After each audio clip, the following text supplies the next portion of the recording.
Guys, kamusta na kayo? Welcome sa Panlasang Pinoy. Ipapakita ko sa inyo kung paano magluto ng chicken sotanghon tinola soup. Yummy na, practical pa at healthy. Isa pang good news guys, pwede kayong manalo ng 5,000 pesos. Paano? Abangan nyo lang yung itatanong ko mamaya dito sa video. Pati yung detalye, ibibigay ko din maya-maya. Pakicheck yung description ng video para dun sa listahan ng mga ingredients. Kung handa na kayo, tara na! Umpisa na natin to. Magpapainit lang muna tayo ng mantika, no? Magigisa tayo. Ilalagay ko lang yung bawang. Bahala kayo sa hiwa ng bawang. Pwedeng maliliit o pwedeng dikdikin nyo lang. Nilalagay ko to dito habang hindi pa mainit yung mantika dahil gusto kong tostahin yung bawang. Pabayaan nating matostayan o unti-unting maluto hanggang sa maging golden brown. So yan, mapapansin niyo unti-unti na naglalight brown yung bawang. Ito na yung ating hudyat para ilagay, yung sibuyas. Okay? Hindi natin ipapabrown ng todo-todo yung bawang. Baka masunog yan eh. Kailangan pa kasing lutuin yung sibuyas. So yan guys ha. Tingnan nyo mabuti yung ginagawa ko. Tapos magtatanong ako mamaya. At ilalagay ko na rin yung luya. Sa panahon ngayon, di ba, dapat talaga healthy yung mga kinakain natin. At ang luya ay isa sa mga healthy ingredients. Kaya dinadamihan ko yung luya dito. Dahil nga noodle soup tong aking niluluto, hiniwa ko ng maliliit na peraso yung luya. Para naman madali nating makain. Hindi siya yung sumasabit. Yan, at pagkatapos, ilalagay na natin yung manok. Ang gamit ko dito, boneless chicken breast. Para hindi na tayo maghimay-himay pa. Pero syempre, pwedeng kayong gumamit dito ng manok na may buto. Hiwain nyo lang ng maliliit na peraso. Nasa sa inyo yan, ha? Ituloy lang natin ang pagluto dito hanggang sa mag-light brown na yung kulay ng outer part ng manok.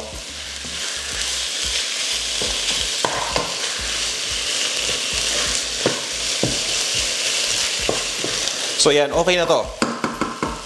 Maglalagay na tayo dito ng hugas bigas. So literally, pag sinabing hugas bigas, ito lang yung pinagugasan ng bigas. Pero pwede kayong gumamit ng tubig kung wala kayong hugas bigas.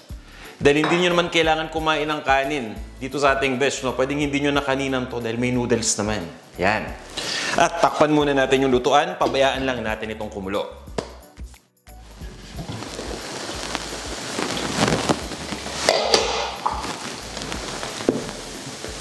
Ngayon maglalagay tayo ng Knorr chicken cube. Ito yung magpapalasa dito sa ating chicken sotanghon tinola. At guys, alam nyo ba na may taglay itong iron? So alam naman natin ang iron, di ba? Nakakatulong to para magpalakas ng ating katawan. At ang isa pang kagandahan sa iron ay nakaka-boost ito ng ating immune system. Ibig sabihin, nakakatulong to para pangontra sa sakit. Yan. So maglalagay lang tayo ng isang peraso. Haluin lang natin at papabayaan ko lang itong kumulo. So, tatakpan muna natin itong lutuan. Mga 15 minutes lang, okay na to. After 15 minutes, balikan natin at ilagay na natin yung ibang mga sangkap. Grabe, ang bilis lang talaga nitong maluto. Kaya kung nagmamadali kayo pero gusto ninyong kumain ng masustansya at masarap, subukan nyo itong ating recipe. Ilagay na natin yung papaya. Okay, pansinin nyo yung papaya, hiniwa ko ng maninipis, diba? Dahil nga noodle soup to, kapag hiniwa natin ng malalaki, medyo alangan. Hahaluin ko lang Yan, papanindigan ko yung sinasabi ko ng mabilis. Maglalagay na rin tayo dito ng sotanghon. Kung gusto ninyong damihan yung sotanghon, hindi na magiging noodle soup yan, magiging pansit na yan. Kaya check nyo yung recipe para dun sa exact amount ng mga ingredients. At guys, makalipas ng 5 minuto, i-check na natin.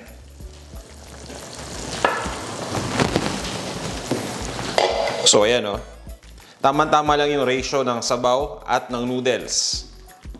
Yun yung sinasabi ko, minsan kasi kapag nagluluto tayo, dinadamihan natin kagad yung noodles. Ina-absorb kasi niyan yung sabaw agad-agad.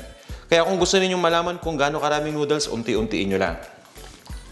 At this point ay okay na tayo. Maglalagay na ako ng dahon ng malunggay. O diba? Napaka-healthy talaga nitong ating dish. Ito ang ating immuno-booster. Ibig sabihin yan, binuboost nito yung ating immune system, kagaya ng sabi ko kanina, para may panlaban tayo sa sakit. Lalong-lalo na sa panahon ngayon, dapat talaga healthy tayong lahat. Yan, ready na tayo magtimpla. Maglalagay lang ako ng ground black pepper.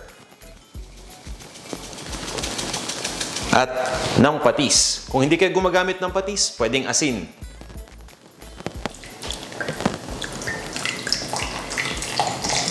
At para mas masarap, may nilalagay pa ako. Tostadong bawang extra. Para mas magana yung kain natin, di ba? Hindi lang healthy at hindi lang comfortable, kung hindi masarap pa. Yan, okay na to. Ililipat ko lang to sa isang serving bowl. Tapos i-serve na natin. At syempre, yung tanong, malapit na. Abangan nyo. Ito na ang ating chicken sotanghon tinola soup. Tara, tikman na natin. Okay guys, tikman na natin Ililipat ko lang sa maliit na lalagyan.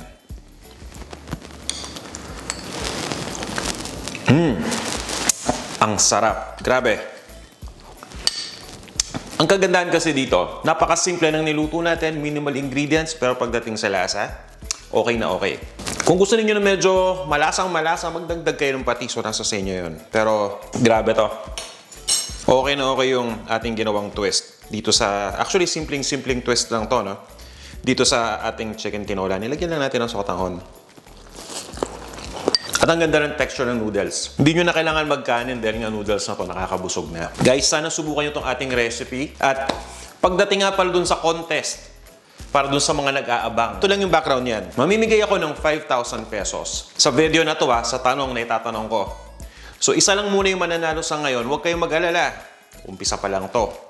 Tutuloy-tuloy na natin itong mga ganitong klaseng contest. Dahil nga, gusto kong makatulong dun sa mga subscribers natin dito sa Panlasang Pinoy. Siyempre, di ba tayo dapat nagtutulungan? Lalo ni mga nasa Pilipinas dahil alam ko naman ang sitwasyon dyan. Hindi ako makauwi para makapag-ikot, kaya dito sa aking munting paraan, sana makatulong. And guys, sana mag-enjoy din kayo. Bago ako magtanong, i-check nyo muna yung description ng video para dun sa ating contest rules. May link dyan. Pakibasa mabuti. Okay? At isa pa guys, dahil nga mahirap sumagot sa YouTube, no? Kapag nakapili man ako sa inyo, hindi ko naman kayo message kagad sa YouTube So, ito yung gagawin natin sa ating mga subscribers dito. And doon sa mga hindi pa nagsasubscribe guys kung okay lang naman sa inyo, baka pwede naman kayo mag-subscribe. I would really appreciate that. Thanks in advance. Okay, so ito yon. Ang sagot, hahanapin ko sa Instagram. So, magtatanong ako. Pagkatanong ko, i-search nyo ako sa Instagram, Panlasang Pinoy, para dun sa mga hindi pa nagpa-follow sa akin. Paki-follow na din ako para at least alam nyo na, di ba? Kapag saan kayo sasagot, yan. So, pumunta kayo sa Instagram, pagkatapos, i-DM nyo ako, i-direct message nyo ako sa Instagram. At ibigay ninyo yung inyong sagot sa aking itatanong. Pagdating dun sa sagot, ito yung format. Dahil nga, gagawin natin ito ng maraming beses, di ba? Ilagay nyo muna kung ano yung title ng video na to. Para alam ko kung ano yung tamang sagot. Kasi pag ginawa ko to in the future, tapos nagkahalo-halo na yung mga videos natin, hindi ko na alam kung ano ba talaga yung sinasagot ninyo. So, video title, yung inyong sagot. Yun lang yung kailangan ko. Wala nang ibang information unless napili ko kayo at hihingin ko na yung information kung saan ko ipapadala yung premyo. So guys, eto na yung tanong. Ano ang maire-recommend mo na magandang twist sa chicken tinola? Yan ang may pinaka-interesting na sagot para sa akin, yan ang pipiliin ko. Huwag niyong kakalimutan yung kakasabi ko lang kanina Sa Instagram tayo Pumunta kayo sa Panlasang Pinoy Instagram account, tapos i-direct message ninyo ako. At i-follow nyo na rin. Yan.